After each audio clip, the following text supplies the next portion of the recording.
Hello everyone, আশা করছি আমার সকল ইউটিউব ফ্যামিলিরা খুব ভালো আছো আর সুস্থ আছো।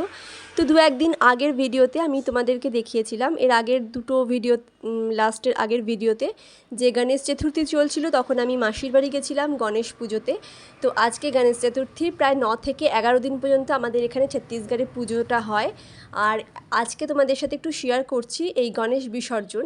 এখানে যেভাবে বিসর্জন দেওয়া হয় সব জায়গাতেই একই ধরনেরই নিয়ম। তো এখানকার গণেশ বিসর্জনটা তোমাদের সাথে একটু শেয়ার করছি। আর এই যে নদীটা দেখছো, এটা হচ্ছে অ্যাকচুয়ালি শিবনাথ নদী। শিবনাথ নদীটা আমাদের এই ছত্তিশগড় দুর্গের ওপর দিয়ে যে নদীটা গেছে, এটা শিবনাথ নদী। এখানেই সমস্ত রকমের ঠাকুরের বিসর্জনগুলো এখানে দেওয়া হয়। তো আজকে দেখো তোমাদের সাথে একটুখানি আমি এই গণেশ বিসর্জনটা শেয়ার করলাম। আর বিশাল বড় বড় গণেশ দেখতেই পাচ্ছ তোমরা, রেড কালারের। এর আগে আমি গণেশ এখানে দেখেছিলাম একটা ব্ল্যাক কালারের মধ্যে, ব্ল্যাক কালারের 2-3 জায়গায় দেখেছি। খুব সুন্দর কালারের, কালারফুল বলতে গেলে বিভিন্ন সুন্দর সুন্দর কালারফুল গণেশ এখানে দেখলাম। তো বিসর্জন এখানে হয়ে গেল। আর দেখো এটাও ওই এর আগের গণেশের বিসর্জনের পর এবার এই গণেশটা বিসর্জন দেওয়া হবে। তো এরপরে সারা দিন ধরেই কিন্তু এখানে বিসর্জন চলছিল। আর এখন আমি যে ভিডিওটা তোমাদেরকে দেখাচ্ছি, এটা হচ্ছে আমার বাড়ির ওপরেই, আমি ছাদ থেকে এটা তুলেছিলাম। তো এটা এই যেদিনকের ভিডিও সেদিনকেরই রাত্রেবেলার ছাদের এখানে সেই বিশালভাবে বিসর্জন এখানে যাচ্ছিলো, যেভাবে প্রসেশন করে আমাদের ওখানেও পুজোর সময় দুর্গা ঠাকুর বিসর্জন বিভিন্ন জায়গায় প্রসেশনের মাধ্যমে বিসর্জন হয়।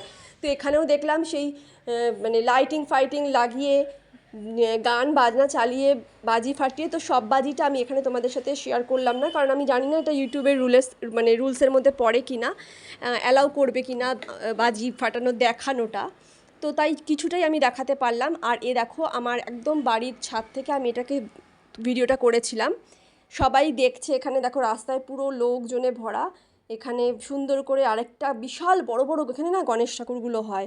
তো দেখো দেখতেও কি সুন্দর লাগছে। আর এই ভিডিওটা হচ্ছে অ্যাকচুয়ালি মঙ্গলবারের ভিডিও, লাস্ট মঙ্গলবার যেদিন বিশ্বকর্মা পুজো ছিল সেদিনকার ভিডিও। তো মঙ্গলবার সকাল থেকে এখানে বিসর্জন হচ্ছিল, সকালের বিসর্জন তোমাদেরকে একটু দেখালাম।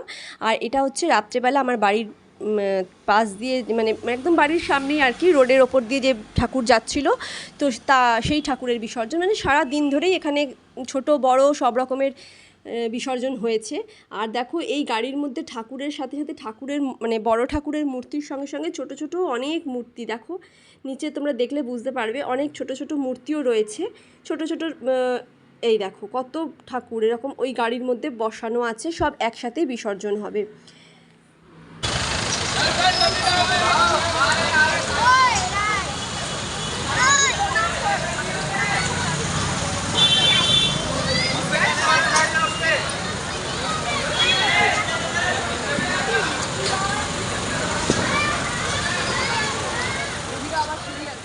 আর এটা সেদিনকারই বিশ্বকর্মা পুজোর দিনকেই, যেহেতু বিশ্বকর্মা পুজোর দিনকেই এখানে সমস্ত গণেশ বিসর্জন হয়েছে। আর এটা এই যে মিষ্টির প্যাকেটগুলো দেখছো, মিষ্টি, সোনপাপড়ি, কাজু কাতরি, তো এগুলো সবই প্রশান্তর অফিসের থেকেই পেয়েছিল। যেহেতু অফিসে বিশ্বকর্মা পুজো হয়, তো এতগুলো দেখো মিষ্টির প্যাকেট ঘরে এনেছে। তো তার মধ্যে আমি তোমাদেরকে দেখাচ্ছি। আর এর সাথে কিছু ওদের অফিস থেকেই দুপুরবেলা খাওয়া দাওয়ার ব্যবস্থা ছিল, তো ঘরেও আনার ব্যবস্থা ছিল যারা নিয়ে যেতে চায়। তো ফ্রাইড রাইস আর পনির, এখানে সব কিছুই নিরামিষ, ওদের অফিসে তো সব কিছুই নিরামিষ হয়। আগে যেখানে ছিল পানাগড়ে, ওখানেও নিরামিষই ছিল, তো এখানেও নিরামিষ।